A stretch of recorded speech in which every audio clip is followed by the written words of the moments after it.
A problem that we've recognized is cruise control, which means it's the car's ability to change its speed in order to match it to a chosen speed and to maintain it. With the current cruise control system, there seems to be a lag when the road incline changes or if the road is uneven. So, for example, if we're going uphill or if we're going downhill. And a fuzzy logic system for determining speed adjustments would be able to remedy this. Say, for example, if we're going downhill, then the car should be able to determine that we're going downhill and to maintain the speed instead of speeding up or losing its control. And hopefully, it will be more quickly account for these changes. And a complete fuzzy logic cruise control system would be able to handle inputs including like road conditions, say for example if there was any roadworks going on or there's a uneven road surface, or there's a drag caused by the wind, or there's extreme weather such as rain, um, and or acceleration slash deceleration caused by the incline, by going uphill or downhill, or any other minor sources of input using realistic sensor data. This is how we implement our cruise control. Unfortunately, we are unable to replicate real-world values and scenarios and must simplify the inputs and outputs as well as the real-world physics values and calculations. First, we look at the inputs received. The first input of antecedents we use is current speed of the car, influencing how far we are from the target speed. Second, we address the incline and its effects on the acceleration of the car at the current speed, as going uphill will slow the car down, and while going downhill, it will speed the car up. While the above 2 points address the main inputs of the system, the other values we do not address are drag, which is caused by the wind, quality of the terrain affecting the tractions, and the weight of the car. Now that we have identified the antecedents, we need to identify the outputs consequence being shifts, accelerations, or decelerations. Using current speed and incline, we will calculate a value into a shift amount the program will tell the car to apply. This amount is how much the car in the control program should increase or decrease its speed by given the two antecedents. With three main parts of the cruise control system, identify a relationship between them must be identified using a set of rules. These rules are like that of a rule-based expert system. Finally, a system must be implemented to simulate the car. This system will take our speed and incline using the fuzzy logic, give us a shift amount. This shift amount will then be applied using a very basic car simulations, addressing the inclusion of incline. Now we'll take a look at fuzzy sets and rules that we have used within our solution. So, fuzzy sets are a collection of values which exist between 0 and 1 and are typically represented through triangle membership functions. Fuzzy sets are used in AI to hold logic which is used to imitate human reasoning and cognition. They are popularly adopted as it avoids having to use strict true or false cases. Instead, 0 and 1 indicate the extreme cases, and there can be various intermediate cases between the extremes. For example, instead of having the results of slow and fast, you can have responses such as very slow, slow, normal, fast, and very fast. Our first fuzzy set is speed. So, a crucial member of our fuzzy sets is speed, as an essential part of monitoring and controlling the movement of a vehicle is through its speed. For performance reasons and to closely replicate real world scenarios as best we can, we have capped the speed range to fall between 0 and 100 km per hour. In order to test this fuzzy set, we utilize a function which generates changes in the current speed within a controlled range. The current speed within the range of 0 to 100 can be interpreted into 5 categories that are present in our fuzzy sets. These categories are as follows: very slow, slow, normal, fast, and very fast. To calculate which fuzzy set the current speed belongs to, we first find 30% of the current speed, which gives us an interval range we can use to group the fuzzy sets. So if we look at this example here, we have the cruise control set at 50, so 30% of 50 is 15, and then if we look at the normal speed, right, The lowest point can be 35, which is 15 less than 50, and the highest point is 65, which is 15 more than 50. And now if we look at our triangle membership function, and we look at this slow line, we can see the starting point is 0, which we see here. The height of the triangle, which is our middle point here, is 35, and the highest point it reaches at the end of the triangle is 50. I hope that makes it a lot more clear too. Incline fuzzy set and membership functions. To determine whether the speed should be higher or lower, we look at the incline of the road.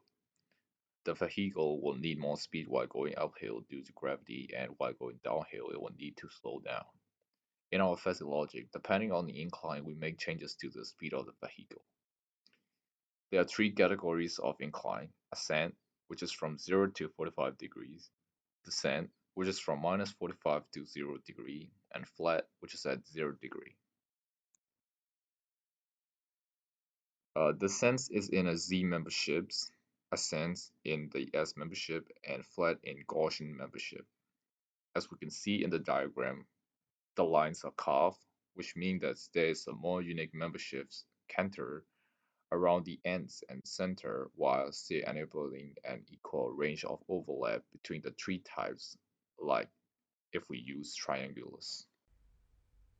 So the shift fuzzy set and membership functions, it has a universal range of negative 40 kilometers per hour to 40 kilometers per hour, which will control how much we want to slow down or speed up.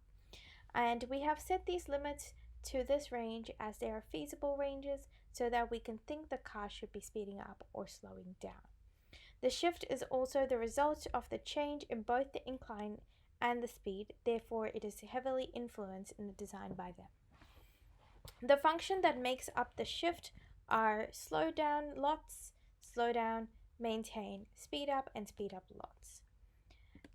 And to get the best results for this shift, they are applied to triangular membership functions, and the function ranges are stricter around the center in the sense where there is an overlap between all three sides of the center, as if there is a minor change, or in the incline is more lightly inclined.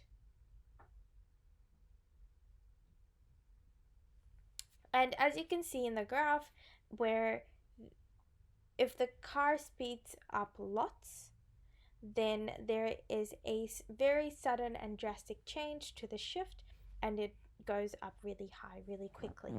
Whereas if the car is going slow lots, then the car will not have a lot of shift change, and it is still very drastic, but not as a positive reflection. And as you can tell, if the car is going at a normal slow pace where it starts at negative 25 kilometers per hour, then it will shoot up a little bit, but then the shift will decrease ever so immediately and then remain at 0 constantly. Whereas if you maintain the speed, it will start off at negative 20 kilometers per hour, go to a nice slope, and then go back down after it hits 0 to 20 kilometers per hour. Explanation of rules. Once we have set out our membership functions from our rule sets, we need a way to infer the fuzzy relationship between the inputs and outputs.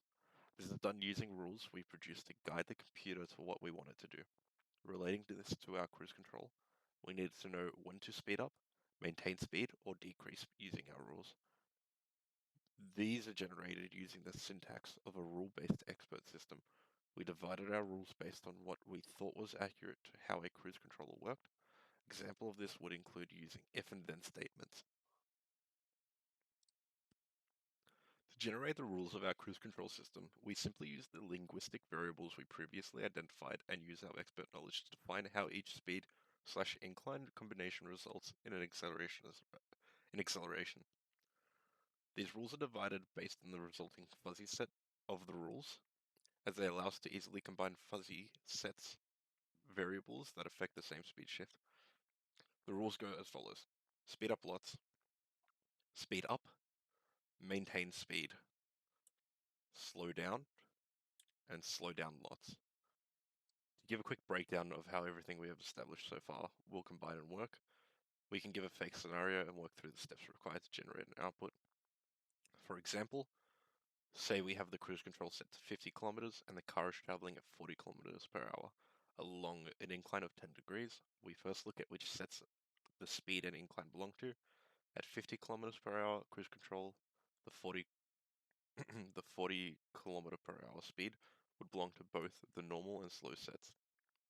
The incline of 10 degrees would belong to both flat and ascent sets.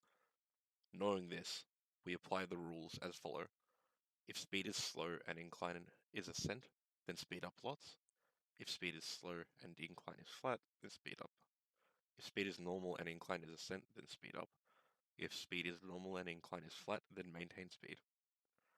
At this point, we can identify based on what the rules triggered, we are going to need to speed up an amount, but due to the rules being high level in nature, we do not have the actual numbers as our output. Demonstration of inference. Got to identify the fuzzy sets. So with an understanding of each portion required for our fuzzy car cruise control system explained, we then proceed to use the Python library scikit-fuzzy and examples to produce code to simulate various inputs as well as visualize them. To demonstrate how this and its internal inference system works, we can run through an example that goes through the steps of fuzzy logic. Starting off, we've got to generate the fuzzy sets and their memberships. Using an example where the cruise control is set to 40 kilometers. Due to how the speed is set is generated, this is unique each time and must be recalculated, resulting in the graph below. So we have 40, it's right here, which is the center of the normal speed line, and the other membership functions are slightly off from the other membership functions we showed earlier. So next is to further identify the fuzzy sets in the inputs. So the remaining fuzzy sets for incline and shift remain the same throughout all situations, so we don't need to recalculate them. They're the same as the ones we showed earlier. In our example, we're going to assume the car is traveling at 80 kilometers per hour along an incline of negative 30 degrees. Our system is going to recommend a speed to reduce the car to get to closer to 40 kilometers per hour. First step of inference is to determine how much the speed and incline above belong to each membership function. To do this, our code calculates the membership of each input using skfuzzy's inter membership function, which we can't do, but we're going to demonstrate it. So to demonstrate how this works, we can draw an imaginary line up from the the point along the x-axis. Anytime a membership function crosses the line at the y value at the intersection, is identified as the membership of our input. So we see our black line here at 80, and we see our black line here at negative 30. As you can see the graphs on the right, the black line intercepts the fast and very fast line for speed, and descent and flat lines for incline. Values at these points are 0.48 for fast, 0.52 for very fast, 0.14 for flat, and 0.77 for descent. All the other membership functions here have a value of 0 at the line, and we can safely ignore them. Next is to identify the relevant rules and their strength. The next program is to determine which of our predetermined rules apply and the output of these rules.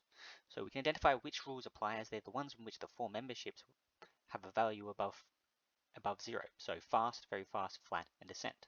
So the rules that satisfy this follow, as well as a small comparison choosing the minimum of the two values as a connective using AND. Means if we must pick the minimum of the two. So in the case of rule 11, the rules fast and flat apply, and we've got to pick the minimum between the two. Between these two is 0.48 and 0.14 is 0.14. So the same is repeated for rule 13, rule 15 here, and 14 here, and 15 here. So the resulting numbers are the strength of each of these rules that are applying. All the other rules in the set have a strength of 0 because these don't apply. Next is to apply the rules to the output set. With the strength of the rules calculated, we will need to apply them to the shift fuzzy set. To do this, we're going to combine the rules that have the same resulting shift membership functions, and we're going to do this using the OR operator and the max function, as any of the rules may apply. So in the case of rule 11, resulting in slow down, it's the only rule that is applying that results in slow down, so it's a max of 0.14, which is obviously 0.14. In the case of rule 13, 14, and 15, though, they all result in slow down lots, so we need to pick the max between the three of them, which is 0.52. So in the final step of inference before our defuzzification process is to apply these calculated values to the membership functions of the shift fuzzy set. To do this, we take the minimum y value between the ones above and each point along the membership function's line and shade below it. So showing over here, we can see at we take 0.52 along the slow down lots line, but as we reach the actual line of the membership function, we're going to follow that down and pick the minimum between there and go all the way. Same thing for the slow down line. This produces this accompanying graph, obviously. So defalsification of the inferred graph. At this point, the inference engine has produced an output graph that still isn't fully clear to us as a person what the shift amount should be. To convert this to a real world value, we're going to use defalsification. So we're first going to aggregate the shaded areas together into one line in shaded area, taking the maximum point along them. With this aggregated area, we're going to defuzify it by applying the centroid method to get a center point. This centroid method is implemented using scikit-fuzzy, but simply gets the x value of the midpoint of the whole shaded area. We can then draw this using the same imaginary line from earlier to demonstrate. So over here, we've got our graph that became this graph, and then we've got our line right here, because there's the same amount of total space here as there is in this whole space here. So, and at this point on this black line is negative 25.3, and it's telling the car to slow down 25.3 kilometers per hour. So to use this result, once the value is calculated and output by the system, we want to use this result, either by providing it to the user or applying the effect from the incline and simulating further travel. Given that we were traveling at 8 km per hour down a negative 30-degree descent, we know the car would have been sped up by the hill. The formula we used for increase in speed caused by incline means a 30-degree descent increases the speed by 6.6 kilometers. Adding this to our reduction of 25.3, we had a total reduction of 18.3, resulting in a new speed of 61.3 if we take it from our 80 kilometers per hour from earlier, which is still 21.3 kilometers away from our cruise control target. So our system may proceed to loop through again, simulating the same speed again and getting a new shift amount as a result. Discussion of limitations and constraints. Theory side. The limitations that we had while working on the cruise control came from the fact that we weren't accounting for all variables such as gravity, quality of road, and other real-world variables such as wind. If we had taken these into account, then we would have had to work with a lot more equations, leading us away from focusing on the fuzzification and producing a much more mathematical focused cruise controller and fuzzy set of rules that required less use with the fuzzy logic we needed. This also limited us on the use of data we could generate, as whatever data we created would have to be passed off as real-world data produced by the defuzzifier, meaning that it wouldn't provide the same results or be as accurate as a real data set of the road. The second type of limitation we encountered were those related to our implementation. An issue occurred when the user input cruise control speeds at the end of our universe, which was less than 20 or more than 80, causing overcompensation as very slow or high speeds thought needed extreme change. We simply limited the input range of the cruise controller to 30 to 70 and range of speed input to 20 and 80. To properly fix this, changing the shape of speed and shift membership functions and testing could have helped. The formula we formulated was speed change caused by incline from negative 45 to 45 correlation directly to negative 10 kilometers per hour to 10 kilometers per hour. Caused the perfect maintained speed value to not quite line up with change caused to incline, and instead made it float around the same speed. To remedy this, we could calculate the perfect relationship between this value and adjusted the incline calc function in our controller. Thank you for listening, and thank you for allowing us to present this as an online presentation due to some team members being in lockdown.